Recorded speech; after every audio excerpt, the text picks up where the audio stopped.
21 दिसंबर 2021। अस्सलाम वालेकुम मेरे दोस्तों, सज्जनों और वेलियो। मैं हूं इजहार अहमद और वेलकम करता हूं आपको किचन गार्डनिंग चैनल पर। और उम्मीद भी रखता हूं कि आप सब लोग खैरियत से होंगे, फिटफाट होंगे, अच्छे से कामों में खूब अच्छे से बिज़ी होंगे, क्योंकि सर्दी के दिन आ गए हैं और सर्दी की वजह से जो गुले दाउदी की फ्लावरिंग है वो खिल तो जाती है, लेकिन रात का जो कोहरा पड़ता है, धुंध पड़ती है, उसकी वजह से गुले दाउदी की जो पेटल्स हैं वो मुरझाना शुरू हो जाती हैं, डल डल सी दिखेंगी, बेरंगी सी दिखेंगी, जैसे उसके अंदर कोई रंग ना हो। तो ये एक बिल्कुल नॉर्मल सी बात है, क्योंकि जैसे जैसे ठंड ज़्यादा बढ़ती जाएगी वैसे वैसे गुले दाउदी के पौधे की ग्रोथ भी रुकती चली जाएगी। अगर हमने इसको टाइम पर रिकवर करने की कोशिश ना की, स्टोर ना किया, तो फिर ये हमारे पौधे मर भी सकते हैं।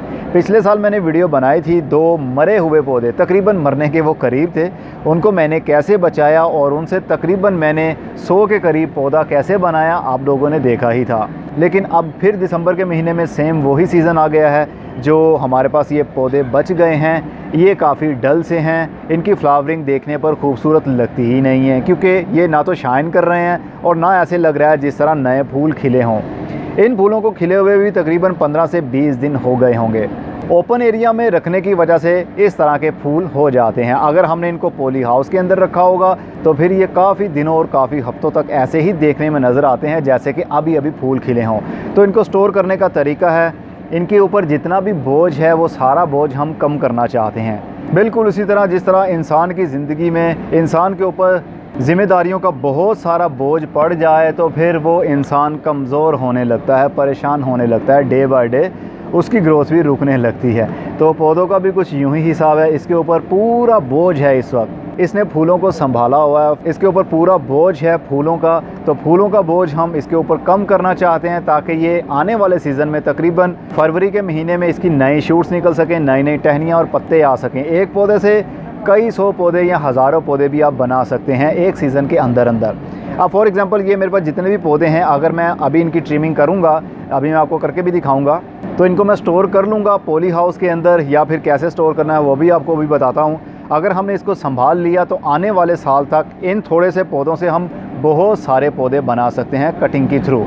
उसके लिए सबसे पहले हमें फूलों को काटना पड़ेगा। चलिए कैसे कटाई करनी है वो भी देख लेते हैं। ये है जनाब वो पौधे जिनकी ग्रोथ तकरीबन रुकने के करीब है। जो पत्ते हैं वो भी बहुत कम होते जा रहे हैं, दिन ब दिन पत्ते इनके पीले पड़ रहे हैं। तो इस पौधे को हमने आने वाले साल के लिए ट्रेन भी करना है। तो ट्रेन करने के लिए हमें क्या करना है, बहुत सिंपल सा है। अगर आपके पास ये पौधे ऐसे ही पड़े हुए हैं, डल हो गए हैं वो पड़े पड़े क्योंकि सीज़न ऑफ हो रहा है इनका, तो सिंपल आपने फूलों को ऊपर से काट देना है। जैसे कि ये देखिए, फूलों की कलियां हों, फूल हों, आपने इसी तरह उनको ट्रिम कर देना है, ऊपर से काट देना है।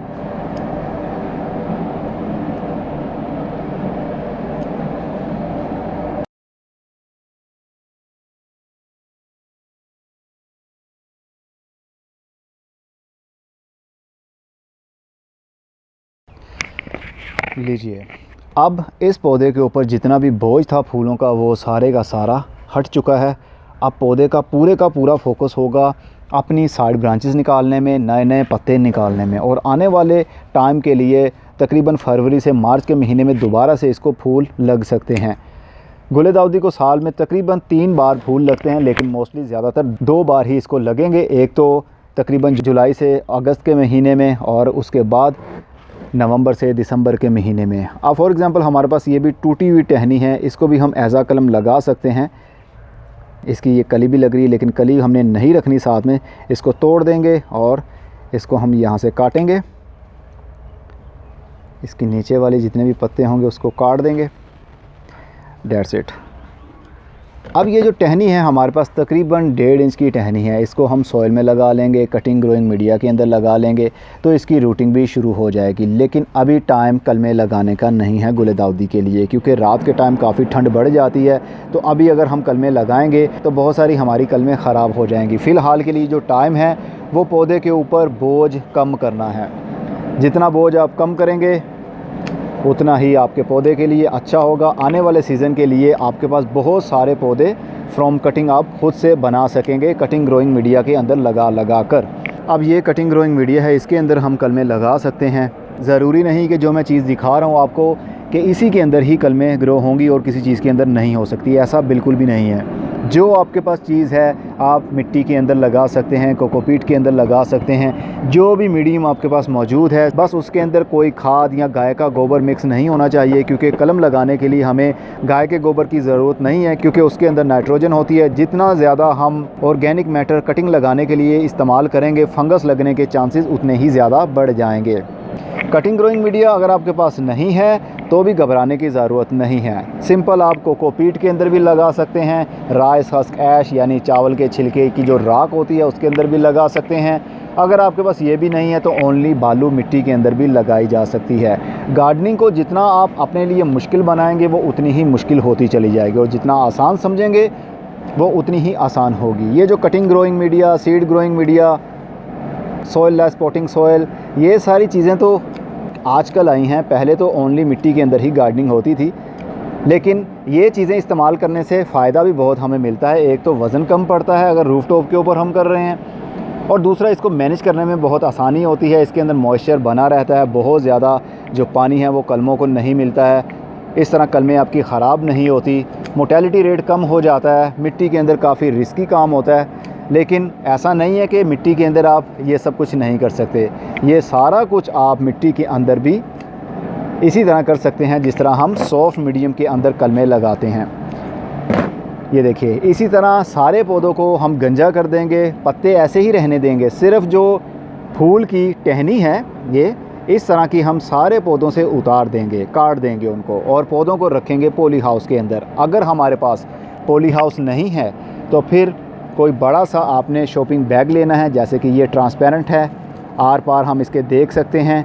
इसको बिल्कुल सील होना चाहिए, बंद होना चाहिए। बड़ा सा शॉपर होगा, हमने गमले के ऊपर इस तरह उसको चढ़ाकर, ये जो कड़ा है गमले का, इसके ऊपर हमने इस शॉपर को लाकर यहाँ से रस्सी से उसको बांध देंगे, एयर टाइट कर देंगे। लेकिन ख्याल ये रखना है कि गमले के अंदर आप एक बैम्बू स्टिक लगा दें, ताकि ये शॉपर पत्तों के साथ काफ़ी देर तक टच ना रहे। अगर ज़्यादा देर तक टच रहेगा वहाँ से वो पत्ता गलना शुरू हो जाएगा। तो शॉपर लगाने के बाद आप इसको आउटडोर जहाँ पर भी रखना चाहते हैं आप रख सकते हैं। मिट्टी के अंदर पानी बिल्कुल नॉर्मल सा होना चाहिए, बहुत ज़्यादा पानी नहीं देना, नहीं तो इनकी जड़ें गल जाएंगी, क्योंकि डोरमेंसी पीरियड है आजकल, ठंड बहुत ज़्यादा है, पौधे की ग्रोथ वैसे ही रुकी हुई है। इसलिए हम नहीं चाहते कि ज़्यादा पानी देने की वजह से जड़ें इनकी गल जाएं, क्योंकि जड़ें अभी वर्किंग कंडीशन में नहीं हैं, वो अभी कोई काम नहीं कर रही, वो सो रही हैं लंबी नींद, तकरीबन 1 से 1.5 महीने की नींद। तो शॉपिंग बैग से इसको कवर करने के बाद आप रख सकते हैं। हर 4 से 5 दिन के बाद एक बार शॉपर को हटाइए, उसकी गिरा जो लगाई हुई हमने उसको खोलिए, शॉपर को उतारिए और 1-2 सेकंड के बाद दोबारा से इसको ऊपर चढ़ा दीजिए, ताकि नई हवा अंदर चली जाए। अंदर वाली जो एक्स्ट्रा ह्यूमिडिटी बन रही है, नमी बन रही है, उसकी वजह से अंदर फंगस एक्टिव ना हो। बस यही इसकी केयर है। कोई फर्टिलाइज़र देने की ज़रूरत नहीं है, कोई पेस्टिसाइड यूज़ करने की ज़रूरत नहीं है। सिंपल मेथड है, आपके साथ मैंने शेयर किया। आप भी ऐसा करना शुरू कर दें, बल्कि आज से ही शुरू कर दें। अगर आपके गुलेदाउदी की ग्रोथ इसी तरह से डल हो रही है तो आप भी ऐसा कर सकते हैं, क्योंकि मैं चाहता हूं जो पौधा हमारे पास एक बार आ गया है उससे हम और पौधे मल्टीप्लाई करें, ना कि हर साल वो पौधे ख़रीदते रहें। एक पौधे से आप कई पौधे एक साल के अंदर अंदर बना सकते हैं। इसकी कटिंग बाहर के दिन में भी लगाई जा सकती है, इसकी कटिंग बरसात के दिन में भी लगाई जा सकती है। वैसे तो ये परमानेंट प्लांट होता है, लेकिन जब ये बहुत ज़्यादा डी शेप हो जाता है तो नीचे वाली टहनियाँ बिल्कुल एम्प्टी हो जाएंगी। जैसे ये सूख रही हैं, इस तरह नीचे से टहनियाँ सूखती रहेंगी, आगे आगे टहनियाँ लंबी होकर नीचे गिर जाएंगी, ज़मीन के ऊपर गिर जाएंगी, तो फिर पौधा आपका मुरझा सकता है, मर सकता है। इसलिए टाइम टू टाइम हम इनकी प्रूनिंग करते रहेंगे, और जो टहनियाँ थोड़ी थोड़ी बड़ी होती जाएंगी, आप शूट कलमें, जैसा कि ये आप शूट है। अब ये कलम देखिए आप, इसको हम यहाँ से अगर काट कर लगाएंगे तो इसकी ग्रोथ बहुत जल्दी शुरू होगी। अगर सेंटर वाला एरिया हम काटेंगे, जैसा कि ऊपर से हमने इसकी प्रूनिंग कर दी है, अगर यहाँ से हम इसकी कलम को काटेंगे, ऐसे हम यहाँ से इसकी कलम को काट कर लगाएंगे तो ग्रोथ सही नहीं होगी। ग्रोथ उसी की तेज़ होगी जो आप शूट होगी। नई टहनी ऊपर वाली साइड पर ग्रोथ कर रही होगी, अगर उसको काट कर आप मिट्टी के अंदर लगाएंगे तो बहुत जल्दी उसकी रूटिंग भी शुरू हो जाएगी। उम्मीद करता हूँ आपको गुलेदाउदी को सेव करने का तरीका पता चल गया होगा। आप भी इसी तरह सेव कीजिए और 1 साल के अंदर बहुत सारे पौधे बनाइए। अब मैं चलता हूँ, अपना बहुत सा ख्याल रखिएगा। खुदा हाफिज़।